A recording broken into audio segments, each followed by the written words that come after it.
Λοιπόν, ένας έξυπνος τρόπος, όχι εύκολος έξυπνος, να πετύχουμε υψηλό αριθμό επαναλήψεων όσον αφορά σε ασκήσεις με βάρος του σώματος. Αυτό βέβαια μπορούμε να το κάνουμε και με ελεύθερα βάρη, χωρίς όμως να κάνω μεγάλα διαλύματα, βασικά χωρίς διάλειμμα. Δηλαδή, τώρα, όπως θα δείτε, έβγαλα 50 επαναλήψεις δίζυγο, στόχευσα στο στήθος, και 50 επαναλήψεις στο μονόζυγο. Όλα αυτά σχεδόν, θα το δείτε, ασταμάτητα. Σταματούσα μόνο για να αλλάξω από λαβή σε λαβή, γιατί το έκανα σαν πυραμίδα. Πήγα μία επανάληψη δίζυγο, μία μονόζυγο, δύο δίζυγο, δύο μονόζυγο. Έφτασα μέχρι το 7, 3-3, δηλαδή 4-4, 5-5, 6-6, 7 και ξανά κάτω.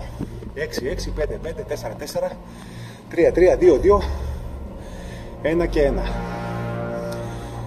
Θα μπορούσα να βγάλω δύο σετάκια, ένα με δίζυγο 50 επαναλήψεις και στο καπάκι 50 έλξεις. Κάποιοι ίσως να το καταφέρνουν. Ή και εγώ παλαιότερα, όταν ήμουν πολύ πιο ελαφρύς και πολύ καλά προπονημένος, ίσως να βγαινε. Ήμουνα πολύ κοντά σε αυτά.